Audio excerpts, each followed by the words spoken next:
Victory continues the N.J. Dawood translation of Al-Quran. In the name of Allah, the compassionate, the merciful, we have given you a glorious victory, so that Allah may forgive you your past and future sins and perfect his goodness to you, so that he may guide you to a straight path and bestow on you his mighty help. It was he who sent down tranquility into the hearts of the faithful, so that their faith might grow stronger. Allah's are the legions of the heavens and the earth. Allah is all-knowing and wise, that he may bring the believers, both men and women, into gardens watered by running streams, there to abide forever, that he may forgive them their sins. This, in Allah's sight, is a glorious triumph, and that he may punish the hypocrites and the idolaters. This associators is a better word. Men and women who think evil thoughts about Allah, a turn of evil shall befall them, for Allah is angry with them. He has laid on them his curse and prepared for them the fire of hell, an evil fate. Well, the fate is a result of evil. Yeah.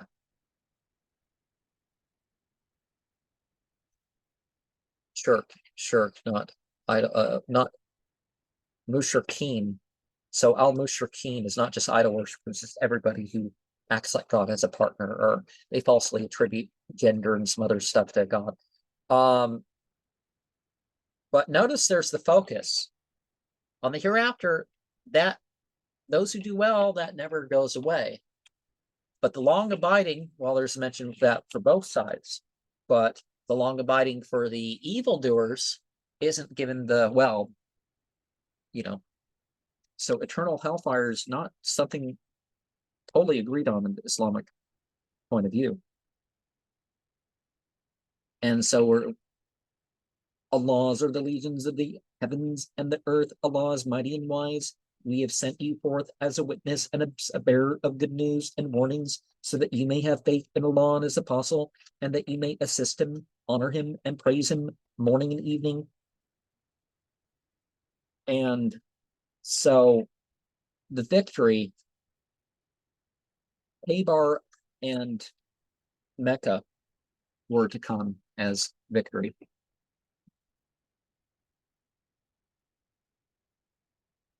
They were going to be conquered.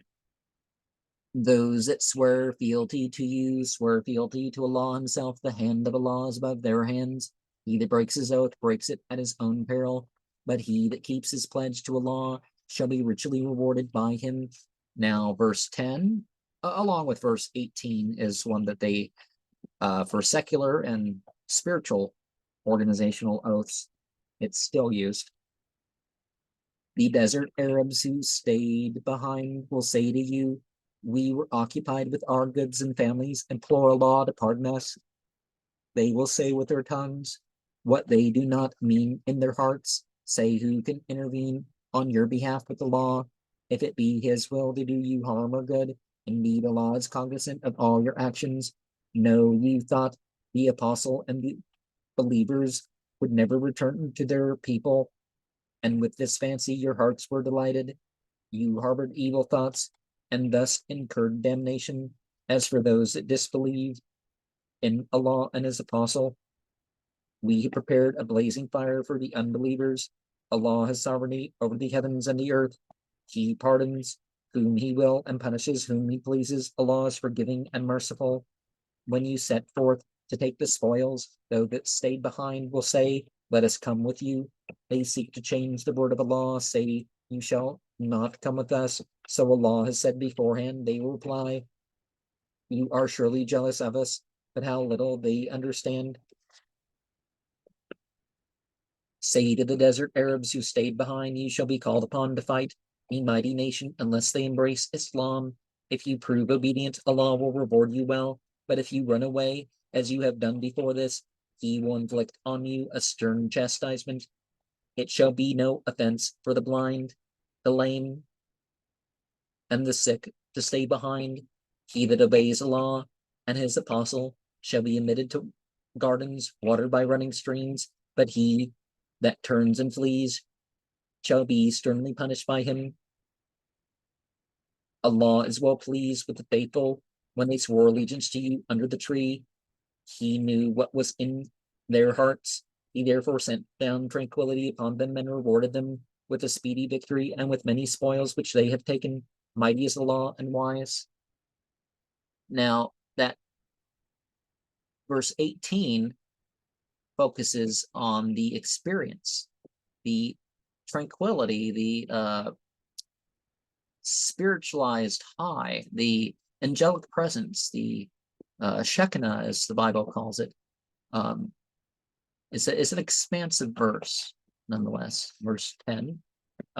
Some say one, some say the other, some say both. I prefer saying both. I mean, you don't, but in Islam, we don't just take our oaths willy-nilly, our pledges of allegiance willy-nilly, and just over here and then over there, and a third thing. Allah has promised you rich booty and has given you this with all promptness. He has stayed your enemies' hands so that he may make your victory a sign to true believers and guide you along a straight path. And Allah knows of other spoils which you have not taken. Allah has power over all things. If the unbelievers join battle with you, they shall be put to flight. They shall find none to protect or help them. Such were the ways of Allah in days gone by.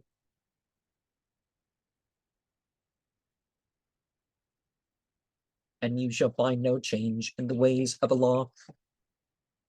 It was He who ended hostilities between you in the valley of Mecca after it had given you victory over them. After He had given you victory over them. Okay, the peace treaty of Hudaybiyah. It was a victory in a way because they were finally acknowledged. This was in 28 of the Common Era.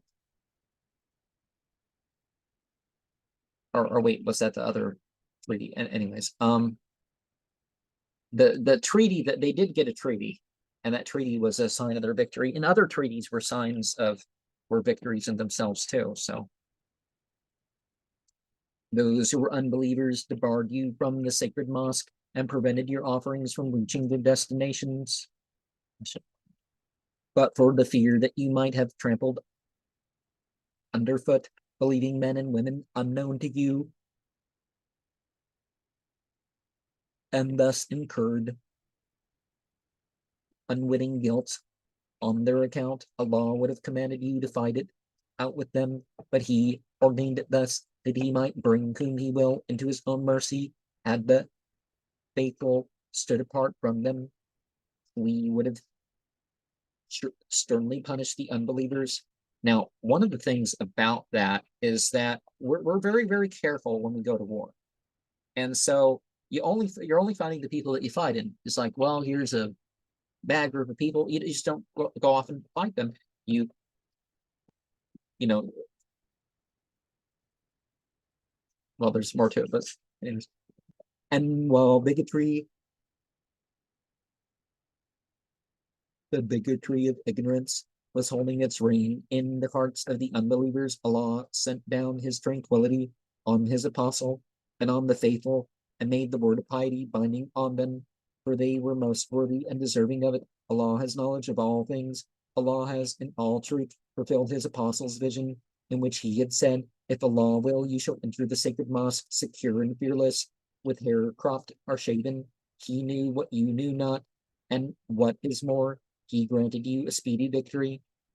It is He that has sent forth His apostle with guidance and the true faith, so that He may exalt it above all religions.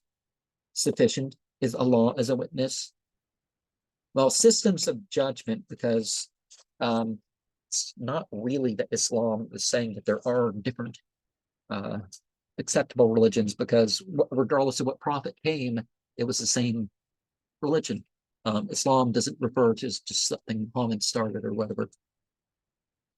And speaking of which, this last verse that mentions Muhammad by name in the Quran, there's only 4 of them, has all the vowel marks, the glottal stop, the Hamza, it has all the letters. So for that aspect alone, it's also had special significance for a lot of Sufis. Muhammad is Allah's apostle. Those who follow him are ruthless to the unbelievers, but merciful to one another. You see them adoring on their knees, seeking the grace of Allah and his goodwill. Their marks are on their faces, the traces of their prostrations. Thus are they described in the Torah and in the Gospel. They are like the seeds which puts forth its shoot and strengthens it, so that it rises stout and firm upon its stalk, delighting the sowers.